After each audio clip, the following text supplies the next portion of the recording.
All right, chapter 13 notes. So we're going to talk about multiple comparisons. So the multiple comparisons, and before we ever do a multiple comparison, we usually always start with an ANOVA. So the ANOVA is an omnibus or an overall test, and a significant F ratio, or the F statistics, tells us if the independent variable, grouping variable, if those groups have, any of those groups have a significant difference in the mean value or the average value of our continuous dependent variable. So we're asking, are any of these groups different from any other group? The complication here is once we've established there's a different, the F test just says there is some difference.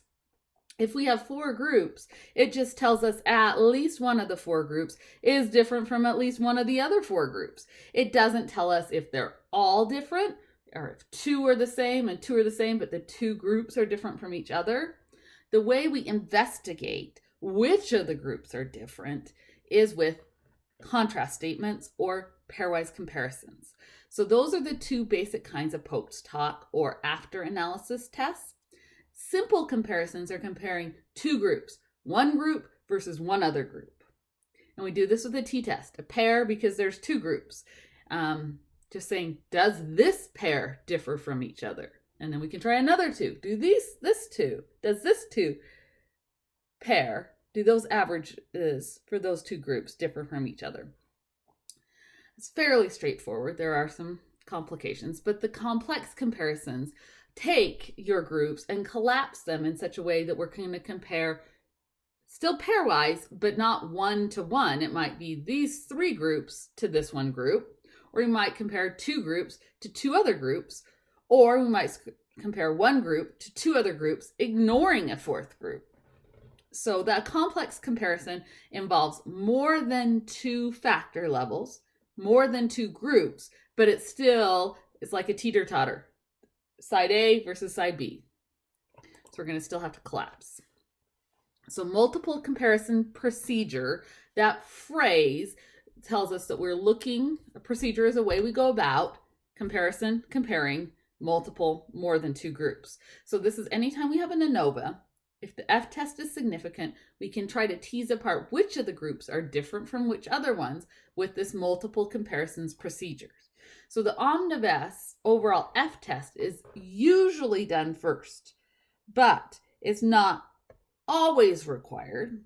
And this is only if we have a specific contrast that we're only considering. Now, the omnibus test is not reliable if the assumptions of the F test are not met. So if there are assumptions of having a continuous, normally distributed outcome and distinct independent groups and equal variance within each group, if those assumptions are violated, our type 2 error rate or even our type 1 error rate might be inflated. So mostly the assumptions violate or cause inflation in the type 2 error rate. So there is another catch. Sometimes if the p-value of the omnibus overall F test, sometimes if it's close to 0.5, even though it's not officially less than 0.5, we usually can go ahead with our post hoc comparisons. So this is one of my favorite comics. So the girl runs in at the beginning. She says, jelly beans cause acne. And so the boy says, scientists, investigate. Even though they complain because they're playing Minecraft. So they go and they do a test. And they test people who eat jelly beans and those who do not, and rate their acne, and they see no significant difference. So that settles it. Or does it? The girl says, well, I hear it's only certain colors. I want to tease apart. Maybe it's not jelly beans as a whole, but maybe certain colors of jelly beans. So this scientific, in quotes, scientific study goes and does a t-test comparing those that eat first purple jelly beans to those who do not eat purple jelly beans. No significant difference.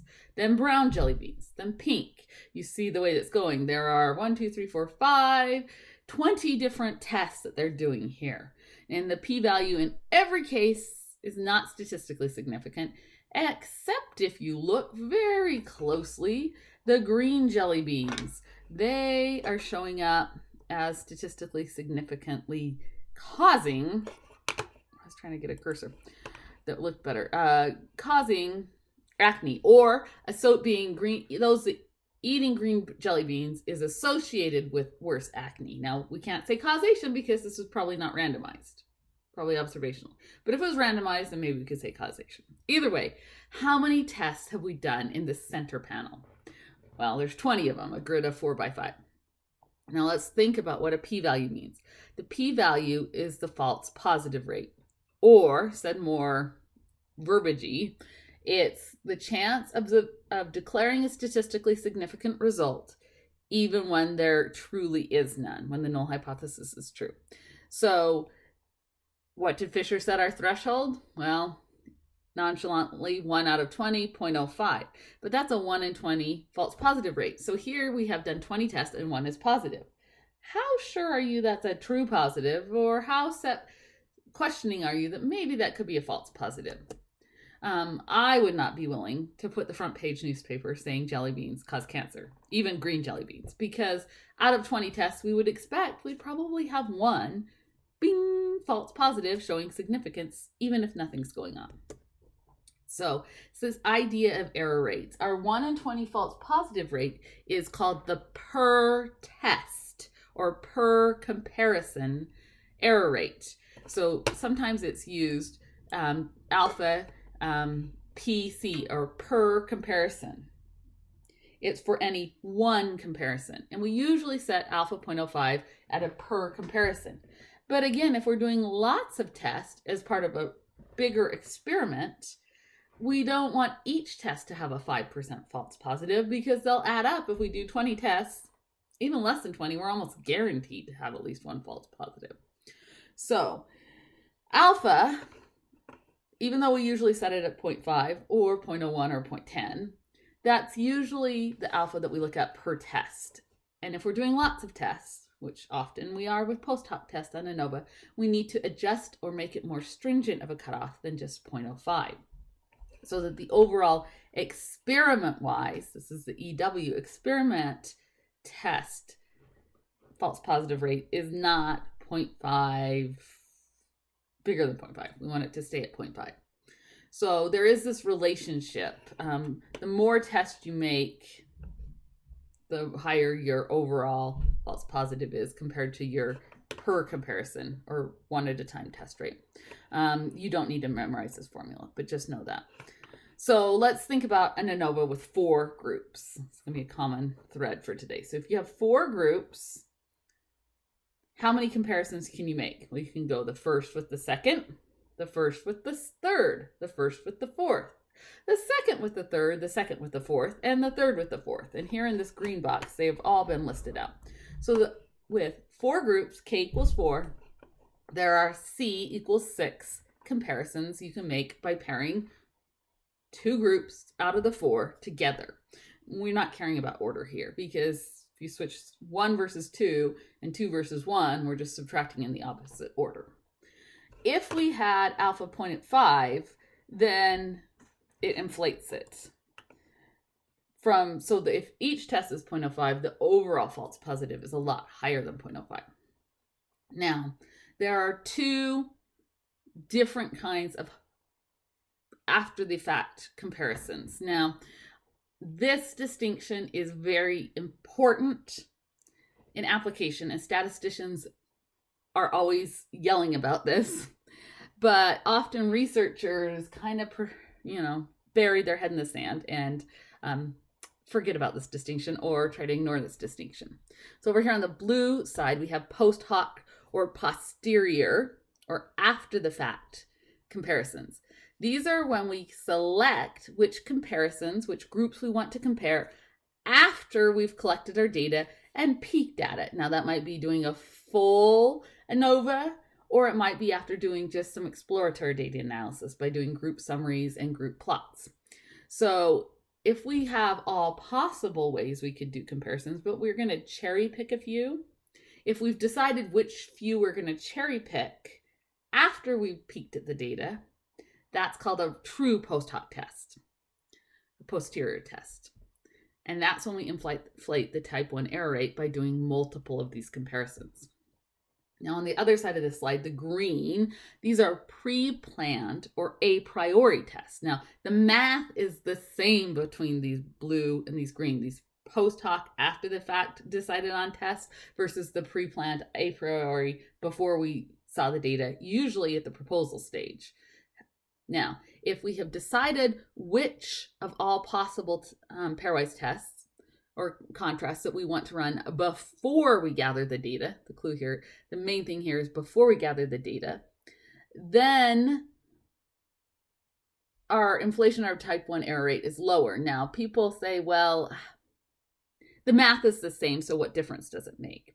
It actually makes a difference, not in the numbers, but the meanings of a false positive and a type 1 error rate. So it is very important. Okay. So what are the problems with doing all possible tests versus cherry picking some? Well, the decision to statistically test or report only a few tests, if we make that decision after the fact and only report or pretend like we only did the most promising or the more sexy comparisons, then we have most definitely inflated our type 1 error rate. And the meaning of the p-value is definitely different because we have biased ourselves. We let the data guide us, which I don't think is a bad thing, but we need to, if we're letting the data guide us in an exploratory manner, we need to make corrections for that. So an example of this is if we're exploring, I don't know what groups are going to be different, and we're just going to run all comparisons. Then we have to do a post hoc multiple comparisons correction. It's not that you can't do it, you just need to do it and handle it appropriately. So here's an example. Assume we have 20 pairwise comparisons, so we've got lots of groups. But in population, the true population, the truth that we really never know in real life, what if nothing's significantly different? But our F-test was a type 1 error rate, and it just happened to have a p-value less than 0.05 by random chance. And we did post hoc tests to find out which groups really are smaller or bigger than each other. If we'd only planned one, now here it's underlined, planned one of the comparisons, then our type 1 error rate, our false positive rate, is 1 in 20, 0.05, that's fine. But what if we're looking at all possibilities out of all 20? Well, we don't want to have 100% chance of making an error rate. And 1 in 20 in each times we're doing 20 tests, we're almost guaranteed.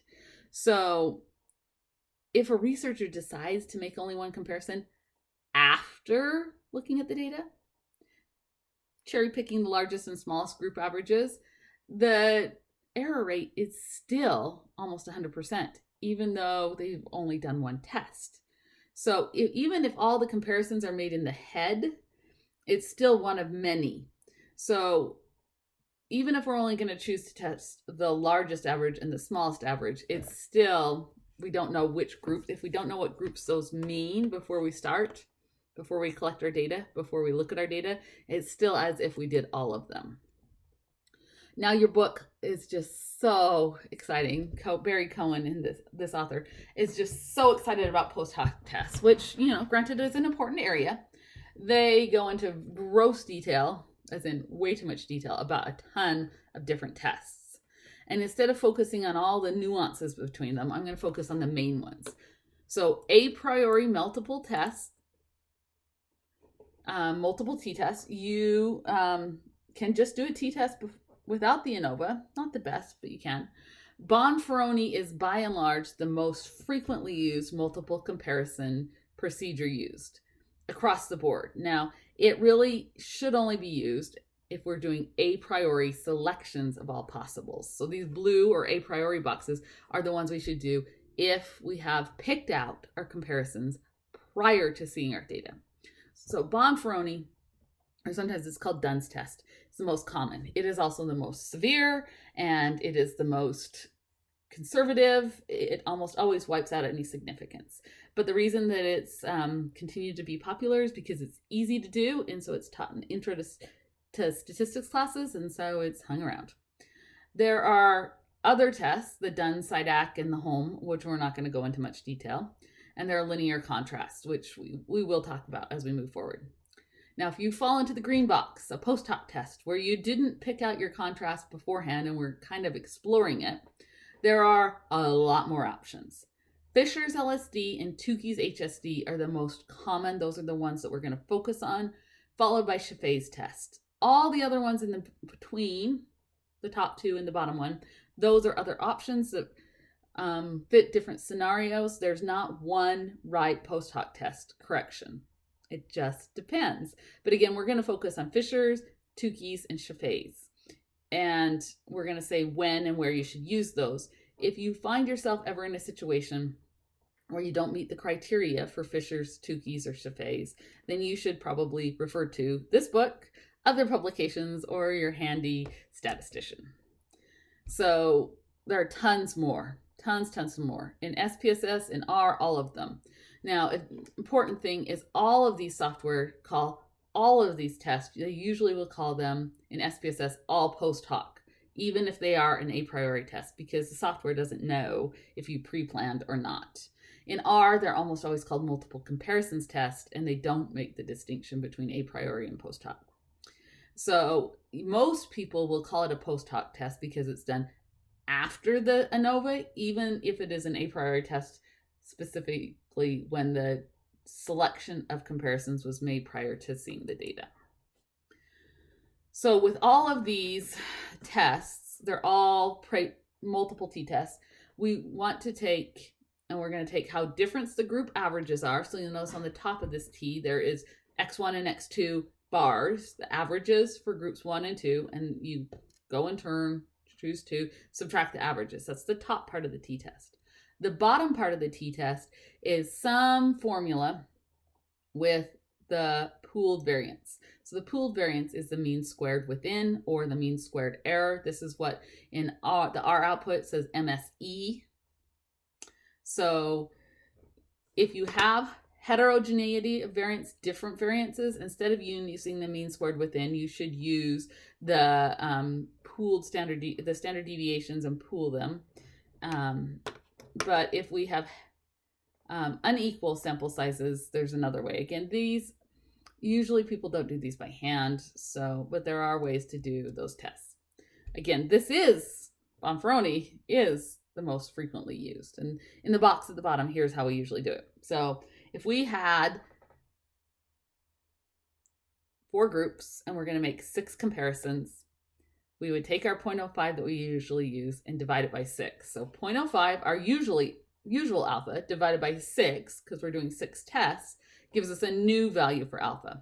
So if we want our overall experiment-wise alpha to be 0.05, we decide on using a per comparison, or for each test, a p-value that's 0.05 divided by the number of tests we're going to use. Again, easy. Count how many tests you want to use, divide 0.05 by that number, there's your new cutoff for each test. Pretty simple to do. Not a lot of math used in there. And it works, and it ensures you are for sure going to have your experiment-wide error rate is going to be never more than 0.05. Guaranteed. Downside is it's too severe for most situations. So it reduces our type 1 error rate, but our power, our type 2 error rate, our power takes a hit. It's very extreme.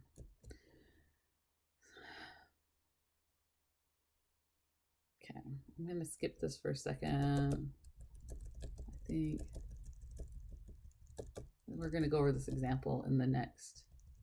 Okay, yeah, I'll go over the contrast statement. Okay, so linear contrast we'll go over in a minute. So let's get to our recommendation slide. So if we're doing one comparison, just one comparison, you can do a standard t-test. You don't even need an ANOVA for that. If we're going to make multiple comparisons, we can do multiple t-tests, and we can use Bonferroni. Bonferroni corrections, widely used, probably a little too severe. If we're going to do one complex comparison, remember a complex comparison is we're going to compare, but more than one group over here and one group over there. We're going to have maybe 2 groups versus 1, or 3 groups versus 1, or 2 groups versus 2.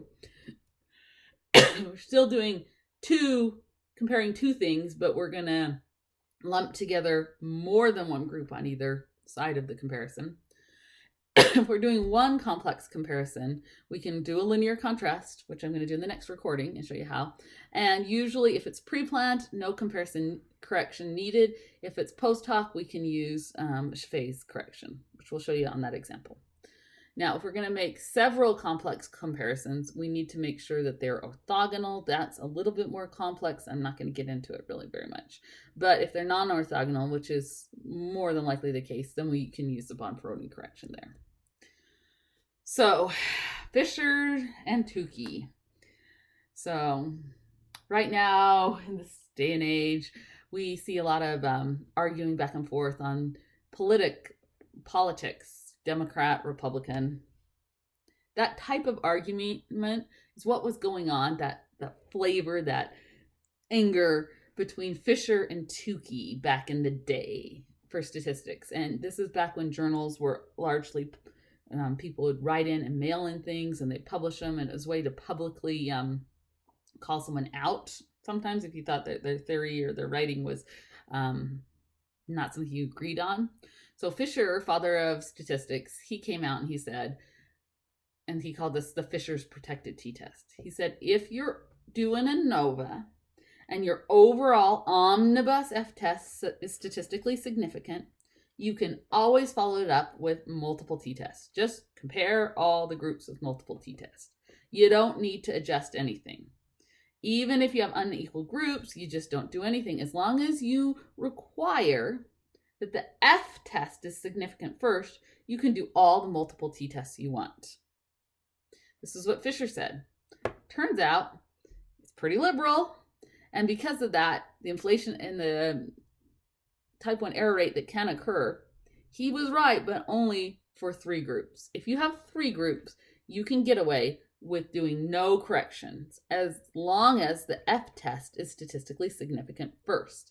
And this is the procedure that Fisher suggested. So it's called Fisher's LSD. LSD is for the least significant difference. Well, Fisher said this. He didn't put the criteria, only 3 groups on it, but he said always, if your f-test is significant, follow it up, do t-tests. Great. Well, Tukey, I think the next slide has a picture of Tukey. There's Mr. Tukey. He was younger. He was more like snazzy thinker. And he said, Fisher, I think you're inflating your type 1 error rate. Not good. So Tukey said, well, we need to make some adjustment here so we aren't inflating our type 1 error rate. So this is what Tukey came up, and it turns out Tukey's right in certain situations. So Fisher said no need to do any adjustment. Turns out that that's correct. This Fisher's protected test, or Fisher's LSD, is correct when you only have 3 groups, k equals 3. But Tukey was right in that you need to do an adjustment if you have 4 or more groups. And Tukey's, though, Fisher didn't like it. Turns out Tukey's is only appropriate for those 4 or more groups if those 4 or more groups are all the same size. So Tukey, to make his work, instead of using the f-test with numerator denominators degrees of freedom, he came up with a studentized range Q statistic. And the studentized range, that's called back to the t-test. Remember, t-test was published under the pseudonym student. So it's based on this T distribution, the Q distribution. So to find the Q value, you take your group averages and you subtract them, and we have our pooled standard deviation, but we want this to be bigger than Q instead of a T. So there's this whole Q table. Now, just like there's multiple F tables, there's multiple Q tables. So this is in your book and in the printouts that I've included. This is table A11, and you want to make sure you're using A11 that says alpha 0.05 if we want our experiment wide to be alpha 0.05. Now, it's a little bit different. On an F table, across the top is usually the numerator degrees of freedom. But notice on Tukey's, it's the number of groups. Because how do we find degrees of freedom for the numerator? It's number of groups minus 1. He thought, that's silly, let's just do number of groups and shift them all over 1. So across the top, we have number of groups And down the side, we have degrees of freedom within. So this is the degrees of freedom for the error term. So R is the number of groups, or K, depending on, we've done K for number of groups. R, rows, is for when we have the mixed ANOVA. But regardless, we have number of groups across the top and degrees of freedom within down the side. And degrees of freedom within are total sample size minus number of groups. So our Q critical value is the number that's in between when we line up our column and our row that fits our data. So here is how we do the Q in a t-test. We do x1 minus x bar 1 minus x bar 2 over 2 times the mean squared within divided by n. Well, timesing by 2, you're doing that every time. That got built into the Q table, so there's no 2 in the Q formula. So here are the assumptions. Tukey's HSD. It assumes, or it's correct when you have equal size groups. Unequal sample sizes, if your groups are unequal sizes, this can be inaccurate depending on how unequal your groups are. If your groups are not the same size and you have 4 or more groups, so you can't do Fishers because we have more than 4 groups, can't do Tukeys because our groups are not the same sample size. It depends, then you have to decide, are your groups showing the same amount of spread, the same amount of variance, or different? And that's where the Tukey Kramer, the Games Hal, the Gabriel, all these other G2, GT2, all these other tests came about to try to fix or adjust for unequal sample sizes and potentially unequal variance. And they're all okay in different situations. So here is Tukey's. So comparison. Tukey's, Fishers is more liberal. Tukey's is nearly the most conservative. What's the most conservative? Bonferroni. All the other ones fall in between Fishers to being the most liberal, Bonferroni's and Tukey's being the most conservative. All the other ones were in between. So new thing adding for doing confidence intervals here. And we do these a lot for Tukey's HSD.